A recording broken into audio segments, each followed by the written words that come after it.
versículo pra hoje. Minha mãe me recomendou um muito bom. Ai, sério, minha mãe também falou que tinha um versículo muito legal pra gente ler. João 3,16. Ai, a minha mamãe tinha falado dele, vai. Legal, porque Deus amou tanto o mundo que deu seu Filho único para que todo ele crê não pereça, Cacau, mas tenha vida Cacau, eterna. Cacau. Oi. A gente encontrou uma caixa. E dentro dela Uma um livro caixa? muito especial. Sim, foi um livro muito especial que a gente nunca viu antes. Oh, eu nunca vi um livro assim. Esse livro é diferente dos que eu tenho lá em Deixa eu casa, guardar. olha. Eu O que não será tinha que está visto escrito um dentro assim. dele? Vamos ver. Amarelo, Preto, vermelho, branco e verde. que estranho. Cadê Cadê as a balas? palavra? Dá uma chacoalhadinha aí.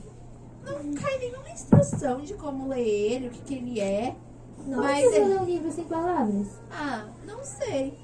Deixa eu guardar o livro aqui na minha bolsinha. A gente não sabe o que significa, né? Certo.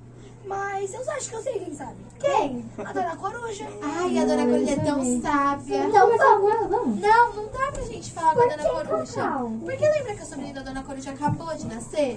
Aí ela foi lá pra casa da irmã dela pra conhecer a sobrinha. Então a gente vai guardar o livro e E esperar. esperar. É, mas Mas eu tive uma ideia. E se a ideia? gente ir até a casa da irmã da Dona Coruja perguntar o que Ai, a significa? sua ideia é tão boa. Concordo. Gente, mas se a gente se perder na floresta? A gente pode não ser vai se que- perder. Vai se perder. Quem tá comigo? Eu. E eu também. Vamos, Gente, Chloe. não. Ah, eu vou. Eu acho que é por ali.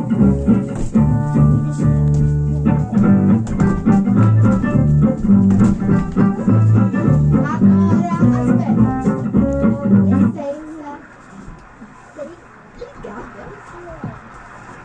Cuidado, Cacau, isso é muito perigoso.